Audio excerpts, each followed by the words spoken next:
So the last song on the record, Where or When, is the most important to me personally. It points back to my roots of the American Songbook. The song is from the 30s, I believe. It has a lot of different meanings to different people. I know what the original writers intended for it.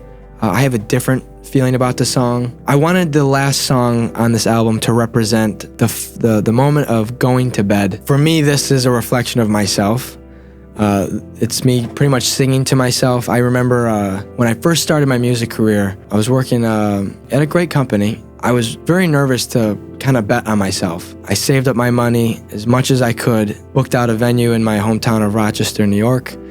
We sold it out. It was fantastic. It was the Jiva Theater. And then we did it again a year later. And I used as much money as I made from that and from my job. Posted in 2019, this is my last day at my job. I'm starting my career as an artist. One of the things that was told to me by Kelly Clarkson was to recreate the music I really like, which is that old standard sound, but make it your own. And long and behold, it took me a few years, but I got there. And so this song is kind of my own take on the song, and it's me singing to myself in the sense of, I remember when I first started, I built a studio in my grandfather's barn, and it was in the second floor, dusty, there was mice, squirrels, everything up there. I had space heaters just for my legs, and I would make music all the time in there. And then the pandemic hit. At that time, I used some of my funds from the shows I was doing. I bought a Sprinter van, retrofitted so I could live in it, tour out of it. Didn't know 2020 was coming. And 2020 hit. I was like, wow. So now I got this huge investment in this van. I can't do anything. I don't know what this whole pandemic thing is gonna look like for me. And so I said, okay,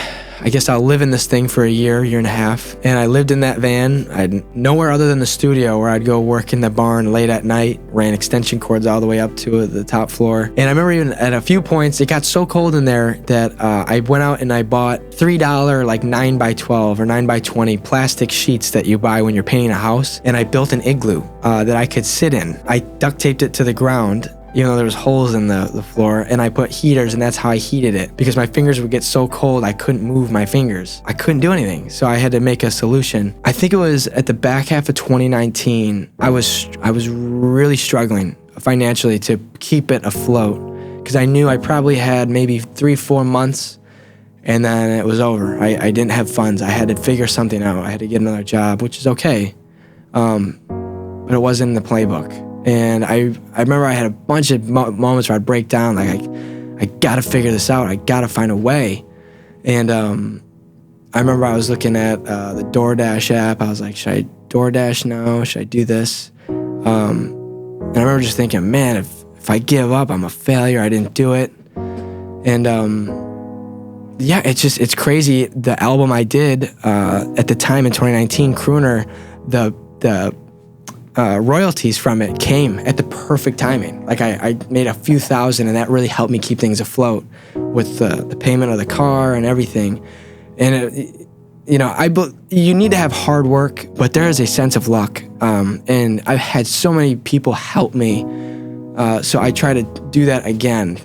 Because if you don't help, if you think you're gonna do it yourself, you're not, and you're not gonna go as far.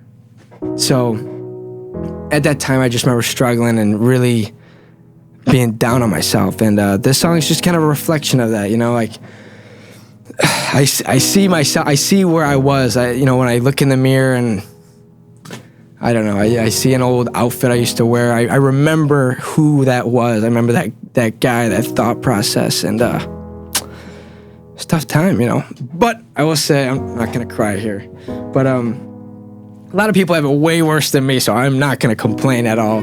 But I do hope people hear this song and they can connect with how much they've gone through, whatever that is. People go through so many different things. Again, probably way worse than I did. Mine was just, I want to be an artist. What a privilege. I hope this song reminds you of everything you've done, everything you've gone through. And when you see those glimpses, it's weird. It's like you recognize that person in the mirror, but it's like, I don't know you anymore. But I do know what you felt. So that's that song, and that is what concludes Chronicles of the Darkest Hours. It's a reminder of everything you've done, everything you've gone through, and you made it. So this is part 1 to the album. I'm excited for part 2. That's going to have, who knows, maybe 5-10 more songs.